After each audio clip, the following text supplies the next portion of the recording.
Assalamualaikum warahmatullahi wabarakatuh. Kita melanjutkan kembali kuliah online untuk mata kuliah hukum agraria ya, hukum agraria. Pertemuan sebelumnya sudah saya sampaikan tentang bagaimana problematika tentang potensi konflik di dalam pembebasan tanah ya. Karena berkaitan dengan konflik nanti juga berkaitan dengan penyelesaian sengketa hak atas tanah. Sebelum saya menyampaikan, yang perlu kita identifikasi adalah ada beberapa aspek ya. Ada beberapa aspek yang perlu kita perhatikan di dalam menyelesaikan sengketa pertanahan khususnya ya. Meskipun nanti dalam sengketa sengketa yang lain juga bisa saja terjadi banyak aspek, tetapi yang ini saya sampaikan adalah penyelesaian pembebasan hak atas tanah atau sengketa pertanahan ya, yang pertanahan. Yang perlu istilahnya ini perlu kita pahami. Kalau penyelesaian sengketa itu dilakukan di luar pengadilan, artinya sengketa nanti ini tidak sampai masuk ke ranah pengadilan, atau dalam istilah hukum adalah penyelesaian secara non-litigasi di luar pengadilan, maka yang perlu kita pahami adalah para pihak ketika hadir atau melakukan negosiasi antara pihak pemerintah dengan atau panitia atau dengan pihak pemegang hak atas tanah adalah ingin hadir untuk menyelesaikan, bukan untuk menimbulkan konflik ya. Meskipun kadang niat untuk menyelesaikan tadi itu, kadang juga ada potensi-potensi konflik berikutnya. Tetapi ketika kedua belah pihak sudah berniat untuk menyelesaikan, maka insya Allah penyelesaian akan lebih mudah. Ya. Meskipun demikian, di dalam penyelesaian sengketa hak atas tanah atau pembebasan hak atas tanah, ada beberapa aspek yang perlu diperhatikan. Yang pertama adalah aspek hukumnya dulu, ya. Aspek hukum. Ini aspek hukum tadi itu yang perlu diperhatikan adalah misalnya satu, tentang status hak atas tanah. Ya. Apa statusnya? Apakah itu istilahnya itu tanah hak pakai, ya kan? Apa misalnya hak milik, ya?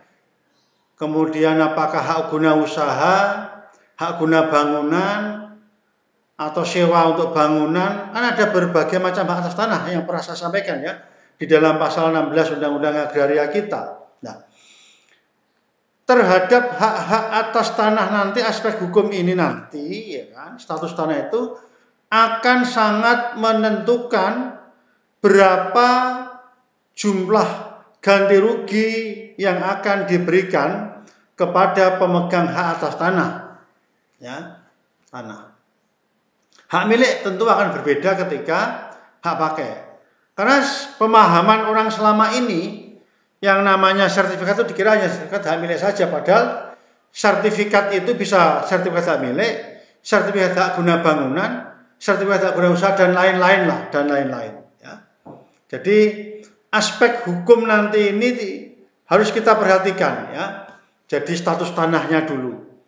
Kemudian status bagaimana perjanjiannya, ya. Bagaimana perjanjian dibuat untuk memberikan ganti rugi terhadap hak atas tanah. Bentuk perjanjiannya, kapan pembayarannya, ya. Ini harus diperhatikan betul agar di dalam penyelesaian sengketa pada waktu pencabutan hak atas tanah dapat mudah diselesaikan. Ini aspek yang pertama. Aspek yang kedua adalah aspek sosial, ya. Aspek kemasyarakatan. Pertanyaannya adalah, apakah dengan pencabutan hak atas tanah itu ada manfaat bagi masyarakat apa tidak?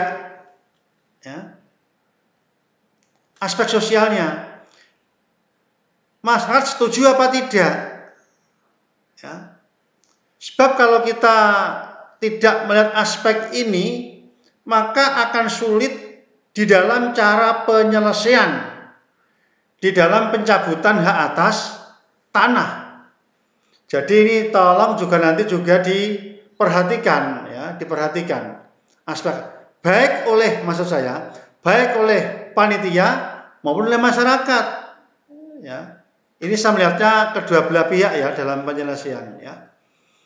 Kemudian yang ketiga, aspek yang perlu diperhatikan dalam penyelesaian itu adalah kultur, ya, kultur masyarakat, budayanya. Budaya masyarakat bagaimana mensikapi terhadap pembebasan hak atas tanah itu sendiri. Kulturnya bagaimana? Karena masing-masing kultur masyarakat itu berbeda-beda. Meminjam istilah Clifford Geertz sedikit menyimpang ya dengan teori. Itu membagi masyarakat itu ada masyarakat abangan, ada masyarakat piyai, ada masyarakat santri, ya. Kalau meminjam istilah Clifford Geertz. Ini tentu punya kultur yang berbeda di dalam penyelesaian sengketa tanahnya. Akan berbeda betul. Ya. Berbeda betul. Masyarakat abangan, saya tidak berhasil mengotak-otak ya, saya meminjam teori Clifford Geertz. Masyarakat abangan tentu akan berbeda penyelesaian sengketanya dengan masyarakat santri, dengan masyarakat piyai, ya. Tentu pendekatan-pendekatan ini akan diharapkan akan mampu untuk memudahkan di dalam penyelesaian sengketa. Ya. Yang keempat juga kita harus mengidentifikasi masalah politik. Ya. Apakah ada kepentingan politik di situ atau tidak? Ya. Itu tentu akan sangat mempengaruhi bagaimana penyelesaian sengketa. Yang berikutnya aspek ekonomi. Ya. Apakah dengan pembangunan tadi juga bisa meningkatkan istilahnya pendapatan masyarakat apa tidak? Memudahkan aspek jalur ekonomi apa tidak? Nah, ini perlu diperhatikan. Nah, ketika kita sudah melihat mengidentifikasi berbagai aspek hukum, sosial, kultural, politik, ekonomi, itu kita identifikasi, ya, maka tahap berikutnya masuk kepada bagaimana cara menyelesaikan atau melakukan negosiasi, kan begitu. Ya tentu negosiasi itu ya antara pemegang hak dengan panitia, ya, atau antara para pihak yang bersengketa, ya, yang bersengketa. Saya kira setiap penyelesaian pasti akan ada beberapa hal ini, ada gap komunikasi. Ini biasa berkaitan dengan bagaimana sosialisasinya, bagaimana tanggapan masyarakatnya. Ketika baru disosialisasi sudah tidak bisa menerima, apalagi juga tidak tahu tentang peraturan perundang-undangannya, lah ini perlu disampaikan agar penyelesaian terhadap sengketa hak atas tanah ini bisa terselesaikan. Nah, untuk menyelesaikan gap komunikasi antara panitia atau antara pemerintah dengan katakanlah pemegang hak, ya, enggak. Ini harus ada sifat yang pertama adalah misalnya asertif, ya. Menyampaikan gagasan-gagasan itu secara adil, ya. Disampaikan kenapa pemerintah itu ingin melakukan pembangunan di situ, nah, begitu. Kemudian bagaimana tanggapan masyarakat, artinya gap komunikasi ini harus diperbaiki antara pihak pemerintah dengan pihak masyarakat. Yang kedua harus ada empati, ya, menyelami wilayah orang lain ya, orang lain ini perlu diperhatikan khususnya bagi panitia atau pemerintah. Pemerintah harus bisa menyelami apa keinginan masyarakat. Kenapa kok minta ganti rugi sekian? Kenapa kok begini? Demikian juga masyarakat harus juga empati dengan gagasan-gagasan yang diberikan oleh pemerintah dan proses pemberian ganti ruginya. Karena memang begini, tidak mudah orang untuk katakanlah mencairkan anggaran itu ada tahapannya, maksud saya. Berbeda ketika penyelesaian ini adalah antara orang per orang. Kalau anggaran pemerintah itu ada tahapannya, mulai pengusulan anggaran, tahapan pencairan maksud saya, persetujuannya dan sebagainya, ada tahapan yang harus dilalui. Dan ini tidak bisa kemudian secara tiba-tiba ganti rugi sekian, besok dibayar, tidak bisa begitu. Karena berkaitan dengan negara. Karena nanti yang akan bertanggung jawab juga katakanlah panitia atau bahkan PPK-nya, ya, artinya pengguna anggarannya, ya, itu akan dikenakan bisa jadi kena undang-undang korupsi kalau tidak hati-hati terhadap ganti rugi terhadap penyelesaian sengketa hak atas tanah. Ya. Dalam penyelesaian gap ini memang harus kooperatif ya antara pihak panitia dengan pihak masyarakat lah. Gap komunikasi ini harus diselesaikan secara bijak, empati, kerjasama, ya harus secara bijak. Tujuannya adalah dapat meminimalisir gap komunikasi antara pihak pemerintah dengan pihak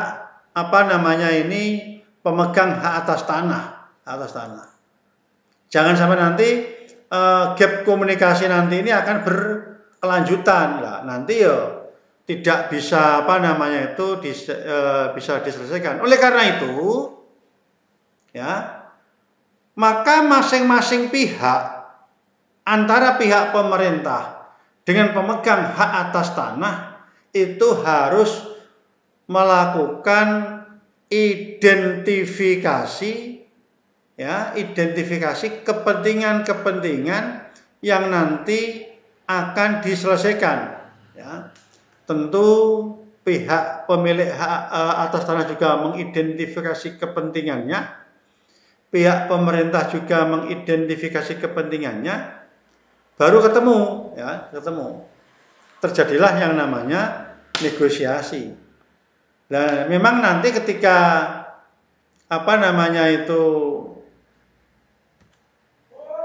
negosiasi nanti ini tidak bisa diselesaikan, memang dimungkinkan untuk melakukan katakanlah melalui pihak ketiga, ya, namanya mediasi. Dia harus ada penyusunan materi-materi, ya. Jadi tadi yang pernah sampaikan ada undang-undang tentang pencabutan hak atas tanah, itu juga perlu diperhatikan. Yang penting adalah koridor aturan tidak boleh keluar dari itu, ya.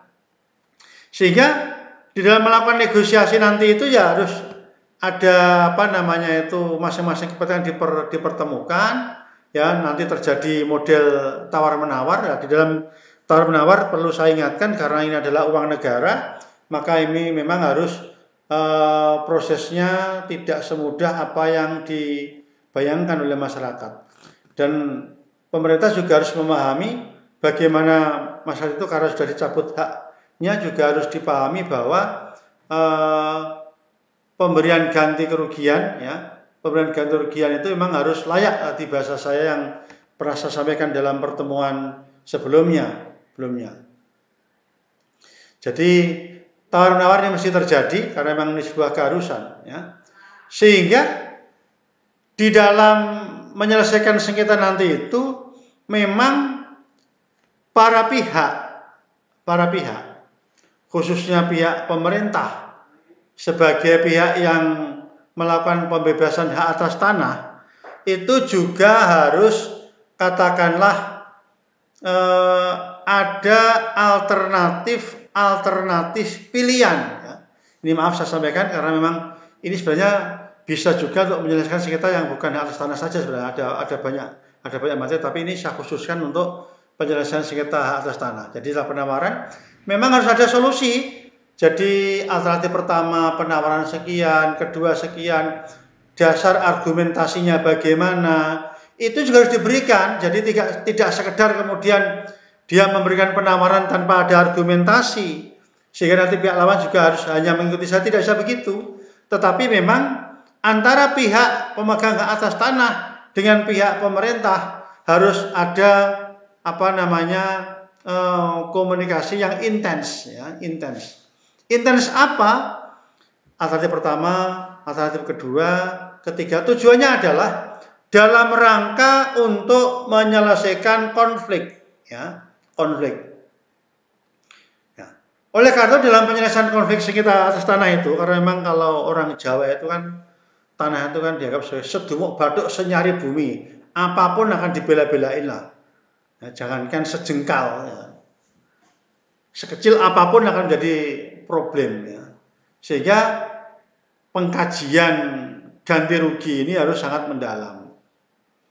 Oleh karena itu masing-masing pihak, antara pihak pemerintah dengan pihak katakanlah masyarakat, itu harus masing-masing diberi kesempatan untuk berbicara, untuk memahami situasi masing-masing. Jadi ya masyarakat juga harus memahami posisi pemerintah bisa memahami posisi dari masyarakat kenapa harus meminta ganti rugi yang sekian itu, sehingga nanti diharapkan akan ada persetujuan bersama, kan begitu, dari agenda-agenda atau butir-butir yang nanti akan disepakati.